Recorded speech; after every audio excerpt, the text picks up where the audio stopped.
Part 1. The Quiet Rebellion. Click subscribe to this channel to get more profound insights.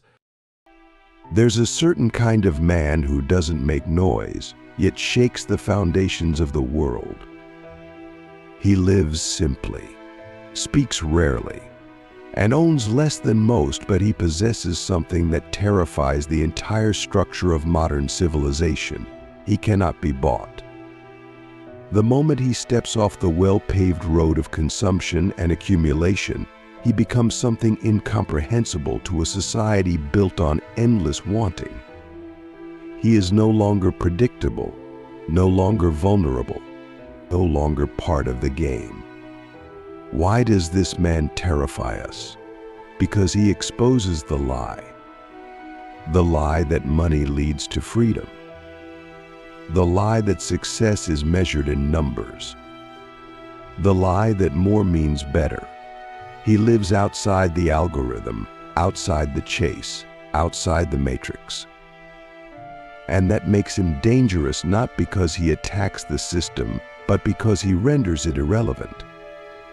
In the first few minutes of meeting him, you feel it. He does not flinch when wealth is mentioned. He does not chase opportunities. He does not play the social ladder. His eyes are not hungry. His posture is not tense. There is a calmness to him that is unsettling. And you begin to wonder, what does he know that I don't? This is where the journey begins. The journey of a man who once believed that wealth was the answer, only to discover that it was the cage. At first, he played the game like the rest of us. He studied hard, worked harder, bought the things, dated the right people, climbed the invisible ladder, and somewhere along the way, he realized none of it made him feel more alive, just more tired, more hollow, more dependent.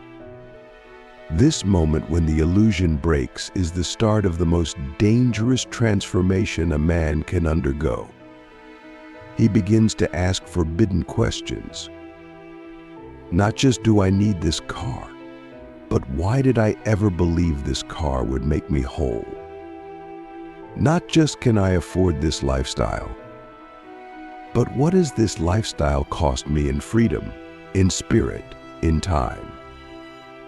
These questions tear at the very fabric of Western identity.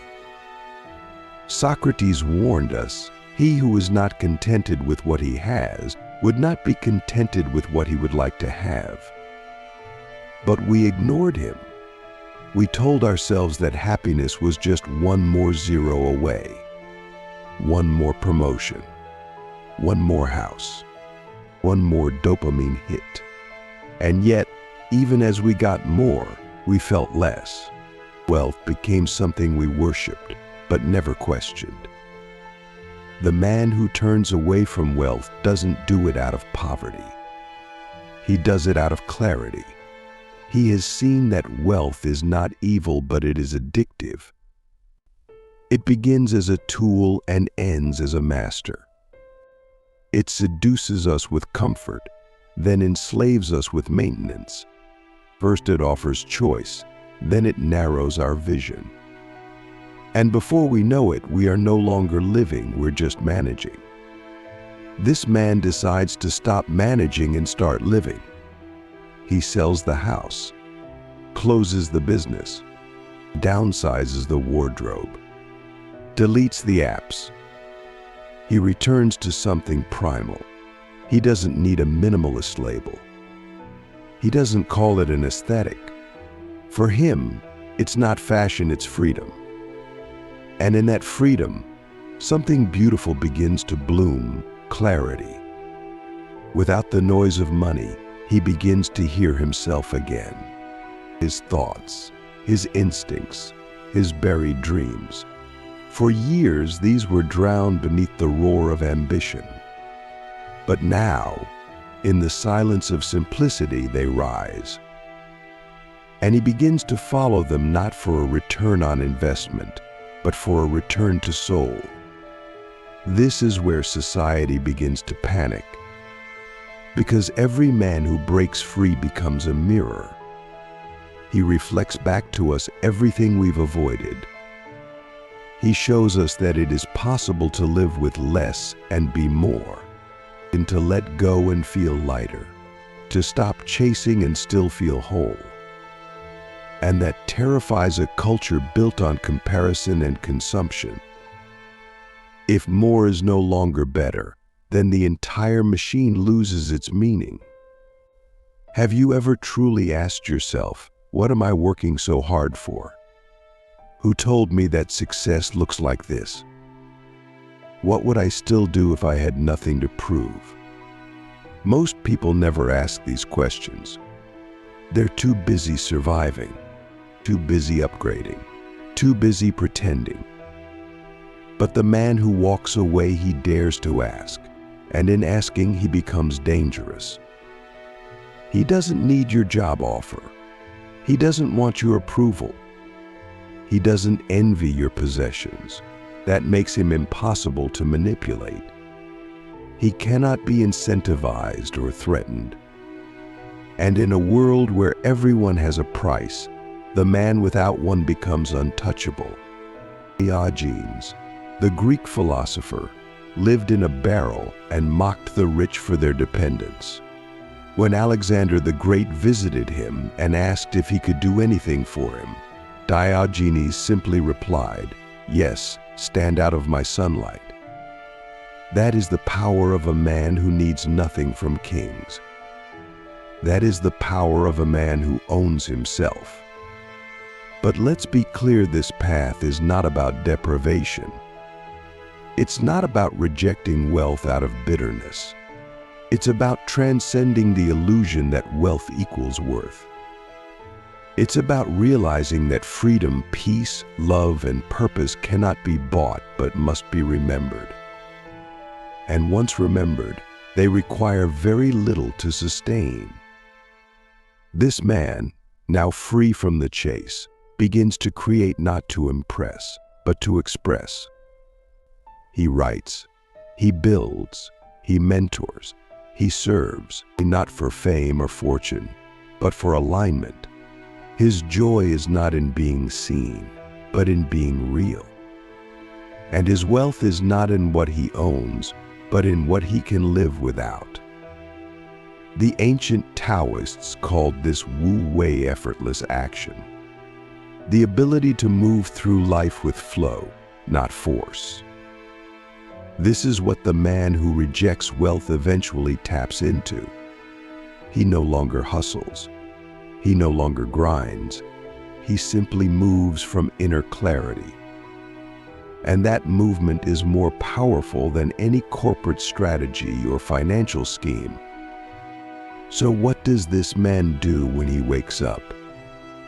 He doesn't check the markets. He doesn't scroll. He breathes. He moves. He creates. He connects. And in doing so, he begins to rebuild a life that is not just successful, but soulful.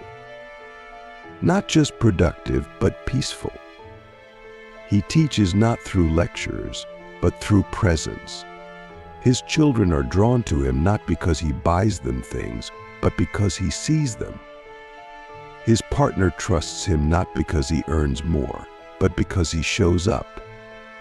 His friends admire him not because of his network, but because of his depth. And here is the most terrifying part for society. This man is becoming contagious. Others begin to notice. They begin to feel the weight of their own chains. They begin to question. They begin to simplify. And slowly the empire of illusion begins to crack.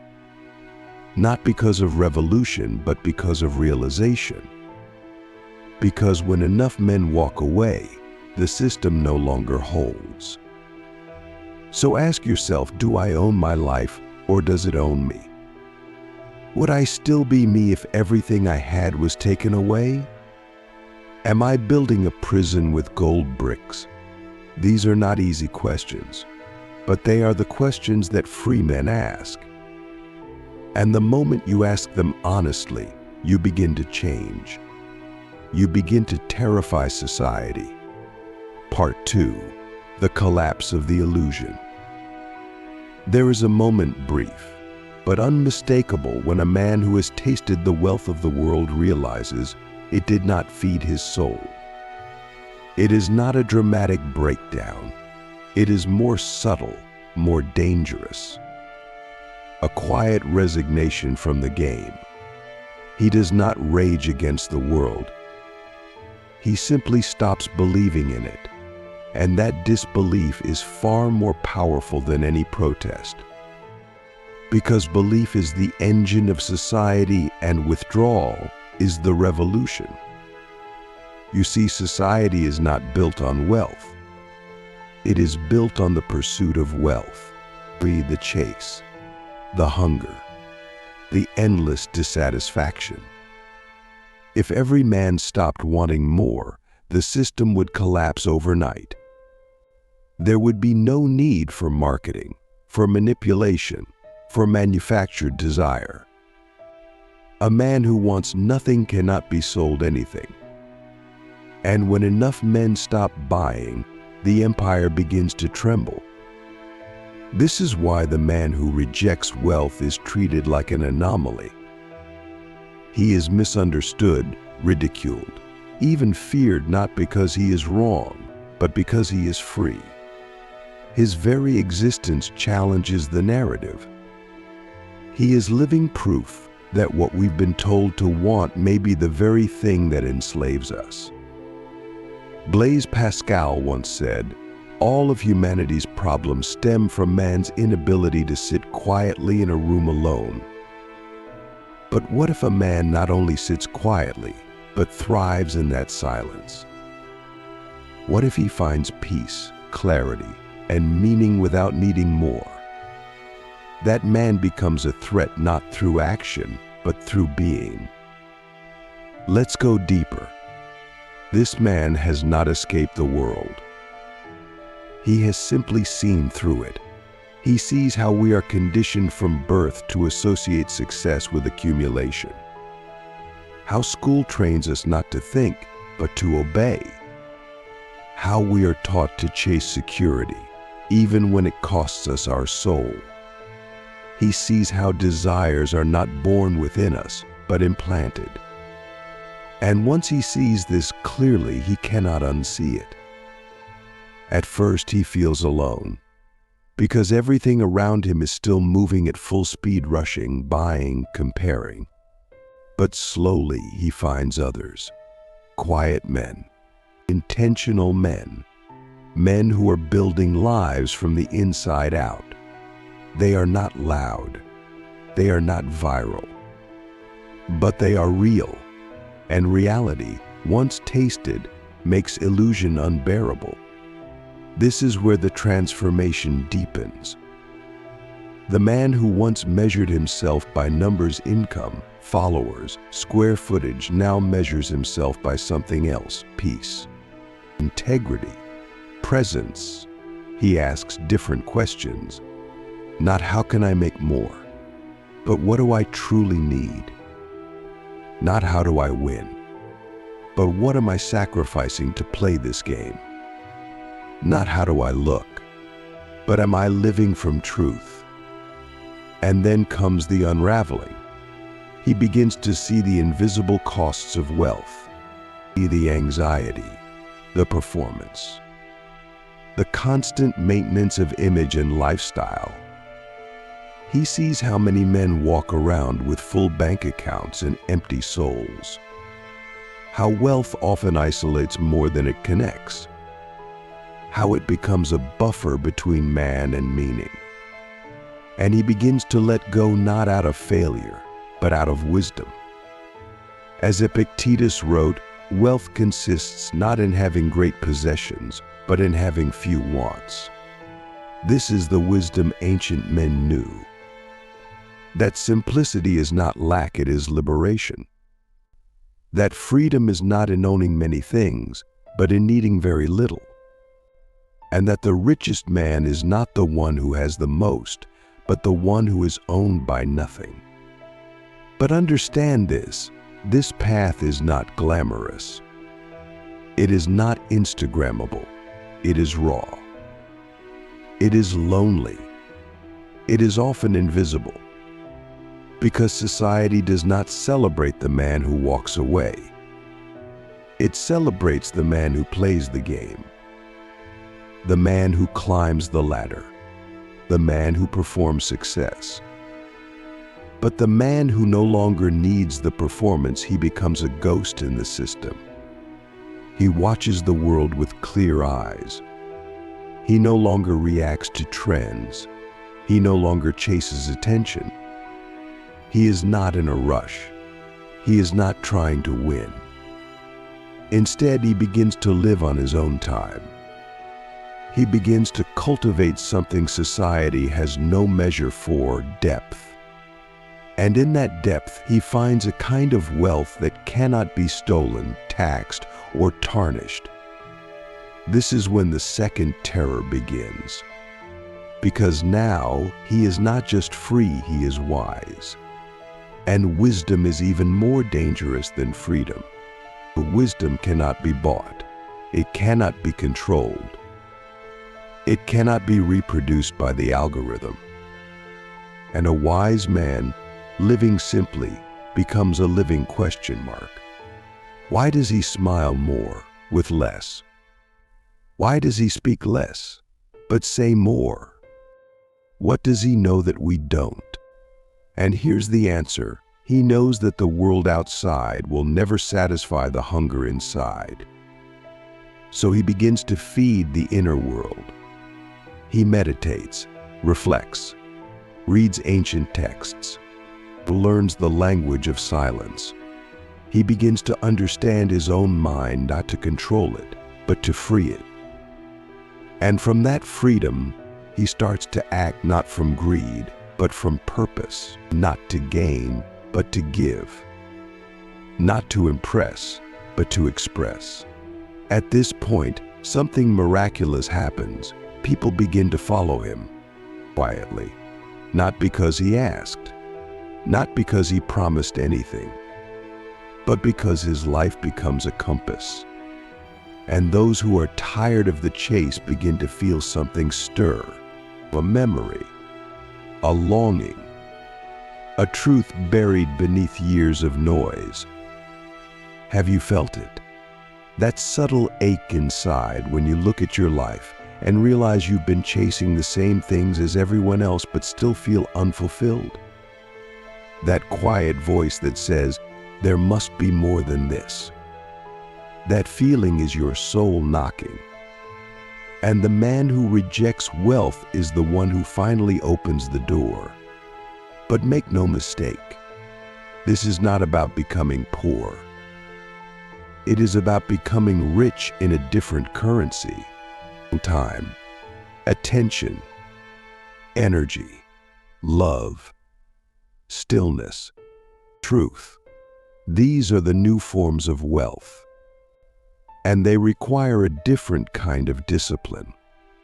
Because without the external chase, you now face the internal landscape. And that is the real battleground.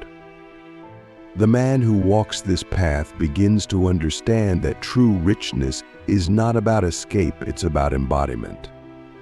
He is more present in every conversation, more intentional in every decision, more alive in every moment. He doesn't need to travel the world to feel wonder. He finds it in the ordinary. He doesn't need applause to feel valuable. He carries his worth within. So ask yourself again, if I stopped chasing wealth, what would I start doing? What would I create? Who would I become? What would I finally have the courage to say, to build, to live?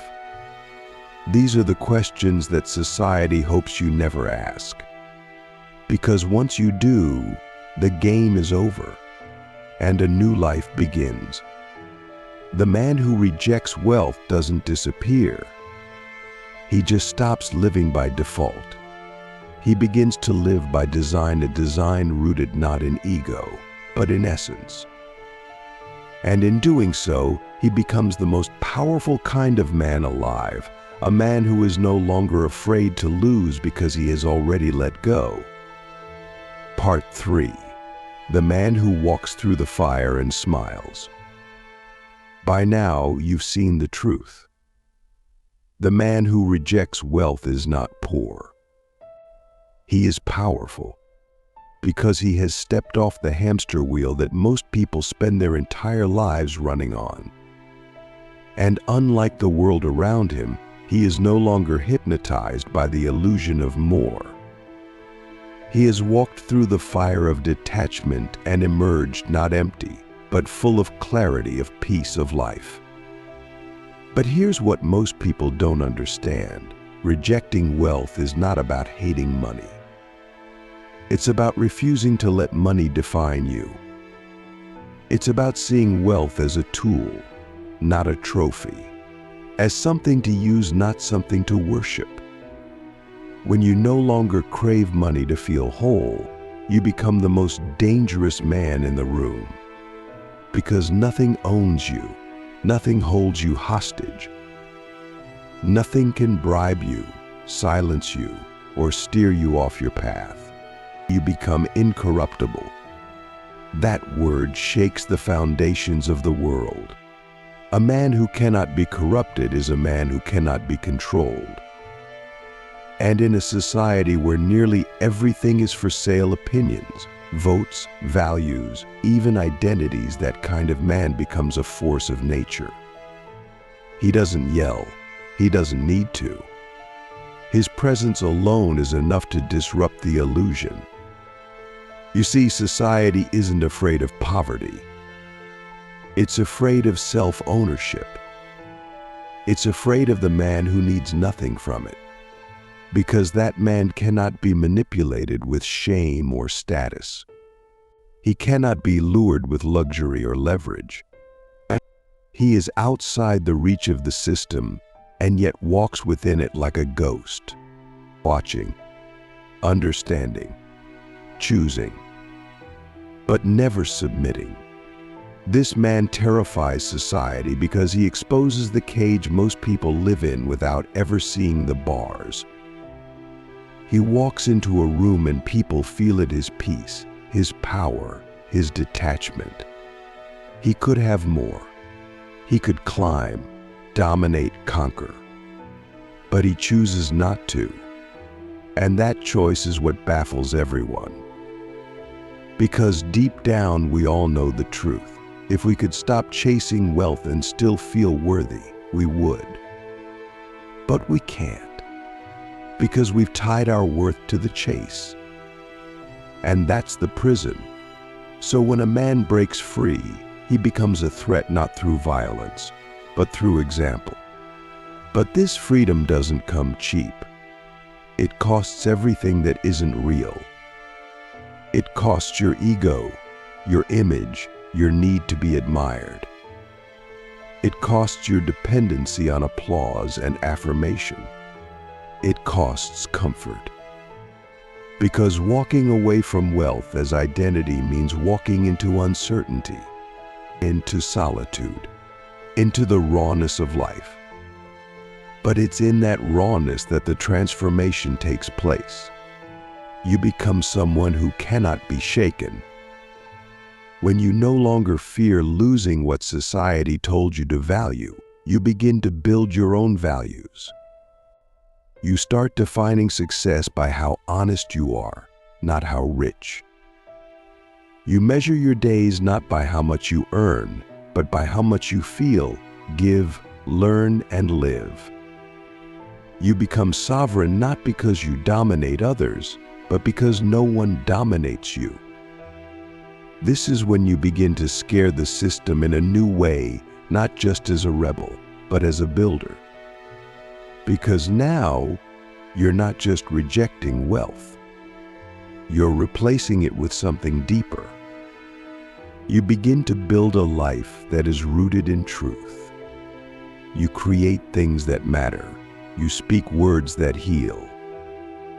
You spend time with people who nourish your soul.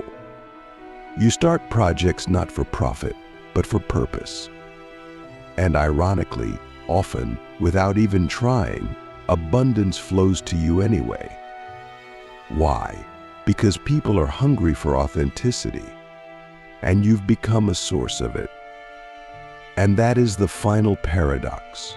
The man who no longer seeks wealth becomes the one others want to give it to. Because in a world of empty noise, depth is rare. In a world of performance, presence is medicine. In a world of scarcity, a man who lives from enough is divine. He becomes a teacher not with lectures, but with choices. He becomes a leader not by climbing higher, but by going deeper. And without asking for it, he becomes wealthy again, but this time on his terms. But this time, he is not owned by it. He doesn't change. He doesn't upgrade. He doesn't start chasing again, because he remembers the fire he walked through to get here. He remembers the illusions he had to burn, the nights of doubt, the loss, the silence, and he wears that memory like armor, so that no matter how much he gains, he never forgets what truly matters. Lao Tzu said, "He who knows he has enough is rich." This is not a cute quote, it is a spiritual truth. Most people do not know what enough feels like. Their lives are consumed by more. But the man who rejects wealth knows exactly where enough lives. He has found it inside himself, and that knowing becomes his compass. So what happens when this man begins to teach others? He doesn't preach. He doesn't start a cult. He simply lives. And in his living, others begin to remember. They begin to question their own chase. They begin to feel the exhaustion they've been numbing. And from that pain, a new longing is born, not for more, but for meaning. Not for status, but for self. This is when the world begins to shift, not through revolution or violence, but through awakening.